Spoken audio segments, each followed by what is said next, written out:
Assalamualaikum warahmatullahi wabarakatuh. Perkenalkan, nama saya Siti Rahma Amelia, kelas 11 IPA 4 dari SMA Negeri 112.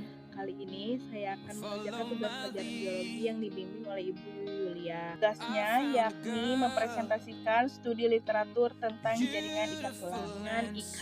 Jaringan ikat adalah jaringan yang berfungsi untuk mengikat atau menyokong jaringan lain. Jaringan ikat berkembang dari jaringan Reschenschimp yang berasal dari lapisan embrional Mosaicum. Ikat memiliki fungsi sebagai berikut. 1. Pengikat dan penyambung jaringan yang satu dengan jaringan yang lain. 2. Penyokong dan pembentuk struktur tubuh. 3. Pelindung suatu organ. 4. Penyimpan energi. 5. Pengangkut zat-zat dalam tubuh. Dan yang keenam, pertahanan tubuh terhadap serangan bibit penyakit. Ikat tulang atau jaringan ikat penyokong. Jaringan ikat penyokong adalah jaringan ikat yang berfungsi sebagai penyokong tubuh. Ada dua macam jaringan ikat penyokong, yaitu jaringan ikat tulang rawan atau cartilago dan jaringan tulang keras atau osteoten. Jaringan tulang rawan atau cartilago. Tulang rawan merupakan hasil spesialisasi dari jaringan ikat berserat dengan matriks elastis. Jaringan tulang rawan tersusun dari sel-sel yang disebut kondrosit dan matriks dari bahan-bahan kondrotin. Sulfat. Kondrosit berbentuk lonjong atau bulat dan memiliki inti dengan beberapa anak inti di dalamnya. Kondrosit terletak di dalam rongga kecil yang disebut lakuna. Jaringan tulang keras atau osteoten. Jaringan tulang keras tersusun dari matriks dan komponen seluler. Matriks tulang sangat padat dan kaku, mengandung glikosmoglykan serta osteolagen, garam organik, kalsium fosfat, kalsium karbonat, sedikit kalsium fluorida, serta magnesium fluorida. Sementara itu, komponen seluler terdiri dari 4 macam, yaitu osteogranulator, osteoblast, osteosit atau sel tulang, dan osteoklas. Fungsi tulang keras adalah sebagai penyokong tubuh, alat gerak, dan melindungi organ-organ dalam. Osteorogenitor adalah sel induk dari osteoblast dan osteoklas yang berasal dari mesenkim.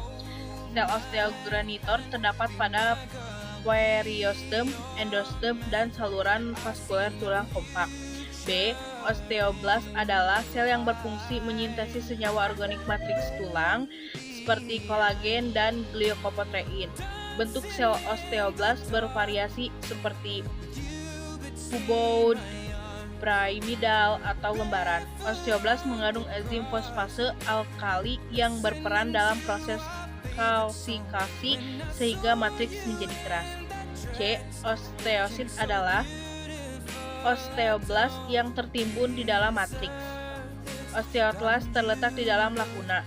Tonjolan-tonjolan sitoplasma dari osteosit akan menjulur ke dalam kanaikuli yang keluar dari lakuna. Kanaikuli dari lakuna yang berdekatan akan saling terhubung dan berfungsi dalam pengangkut zat nutrisi dan zat sisa. Osteoklas adalah sel berukuran besar sehingga disebut giant cell. Osteoklas memiliki banyak inti dengan jumlah anak inti yang bervariasi.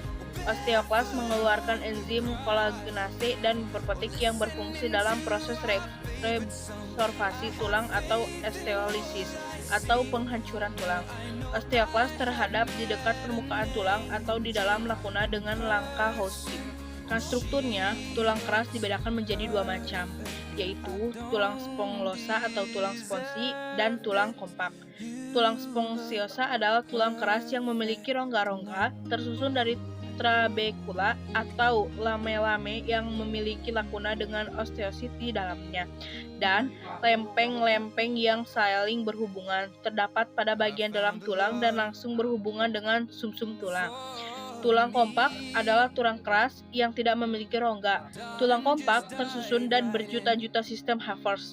Sistem Havers terdiri atas lamela matriks tulang, lakuna, kanaikulil, dan saluran Havers. Di dalam saluran Havers terdapat pembuluh darah, limfa, serabut saraf, dan jaringan ikat. Setiap saluran Havers dikelilingi 5-20 lamela yang tersusun konsentrikis. Di dalam lakuna terdapat osteosit. Lakuna dan kanaikuli berhubungan langsung dengan saluran Havers. Antara saluran Havers dan saluran Havers lainnya dihubungkan oleh saluran melintang yang disebut saluran Fulham. Sekian dari saya, mohon maaf bila ada kesalahan. Wassalamualaikum warahmatullahi wabarakatuh.